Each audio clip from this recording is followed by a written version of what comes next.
महाभारत काल में एक ऐसे योद्धा जो असीमित ज्ञान और शक्तियों से संपन्न थे, लेकिन हस्तिनापुर के प्रति उनके कर्तव्यों ने उन्हें कई सवालों के घेरे में खड़ा कर दिया।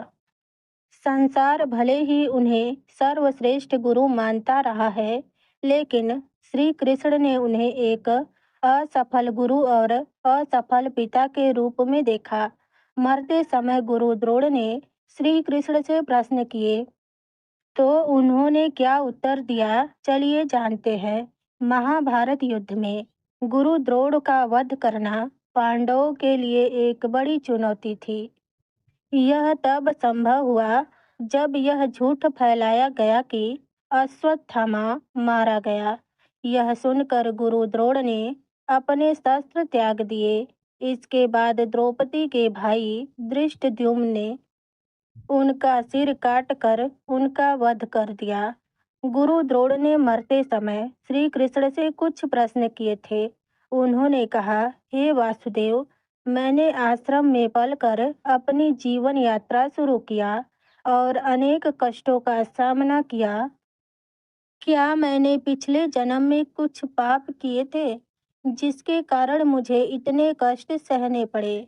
मैंने अपने मित्र द्रुपद की हर संभव सहायता की और उसे उसके राज्य पर विजय दिलाई, लेकिन उसने मुझे भी उस राज्य से अपमानित करके निकाल दिया। क्या मित्र की सहायता करना पाप है? हे वासुदेव, संतान उत्पत्ति का समय आया तो कठोर तपस्या के बाद ही अश्वत्थामा का जन्म हो सका। निर्धनता ने मेरे हाथ बांध दिए और मैं उसे दूध की जगह आटे का घोल पिलाता रहा। हे माधव, इसमें भला मेरा क्या दोष था? मैंने अपने गुरु परशुराम द्वारा दी गई शिक्षा को समान रूप से कौरवों और पांडवों के पास ज्ञान के रूप में दिया। इसके बाद भी मुझ पर एकलव्य से उसके अंगूठा मांगने का लांछन समाज द्वारा लगाया जाता रहा। सब जानते हैं कि मैंने यह वचन दिया था, अर्जुन को सर्वश्रेष्ठ धनुर्धर बनाऊंगा। यदि इसके लिए मैंने ऐसा किया तो इसमें मेरा क्या दोष? वासुदेव, द्रौपदी के चीरहरण को मैं हस्तिनापुर के प्रति निष्ठा के कारण नहीं रोक पाया। मेरा धर्म उसके बीच में आ गया। भला इसमें मेरा क्या दोष था? हे कृष्ण, कृपा करके मुझे बताएं। इसके बाद भगवान कृष्ण ने गुरु द्रोण के प्रश्नों का उत्तर देना शुरू किया। भगवान कृष्ण ने कहा, हे भरद्वाज पुत्र गुरु द्रोण, निर्धन तो सभी पैदा होते हैं। एक शिशु जब जन्म लेता है तो वह निर्धन ही होता है, लेकिन यदि उस शिशु को भविष्य में धन की आवश्यकता होगी तो उसे भी संघर्षों से गुजरना ही होगा और धैर्य भी रखना होगा। जैसे आपके साथ आपके मित्र द्रुपद ने धोखा किया, वैसे ही बाली ने सुग्रीव से और रावण ने विभीषण से धोखा किया। भले ही उनकी परिस्थितियां और कारण अलग अलग रहे हो, लेकिन परिणाम तो एक ही रहा। इसलिए मनुष्य को सबसे पहले धैर्य को अपना लेता है तो वह सभी चीजों पर विजय प्राप्त कर सकता है। लेकिन हे गुरु द्रोण, आपने बदले की भावना के कारण कौरवों और पांडवों को राजा द्रुपद को हराने का कार्य सौंपा, जिसके कारण धृष्टद्युम्न ने आपकी मृत्यु को पहले ही तय कर दिया। आप समाज की नजरों में हमेशा सर्वश्रेष्ठ रहेंगे, लेकिन एक योद्धा के रूप में कभी भी एक पिता तथा गुरु के रूप में आपको सफल व सर्वश्रेष्ठ नहीं कहा जाएगा। आपको इस संसार में अर्जुन के गुरु के रूप में ही जाना जाएगा। हे गुरु श्रेष्ठ, एक गुरु का कर्तव्य होता है कि वह अपने शिष्यों को धर्म अधर्म का पाठ पढ़ाए, उन्हें सही और गलत की पहचान करवाए। जब एक गुरु इस कार्य को पूर्णता के साथ नहीं कर पाता तो उसे विफल माना जाता है।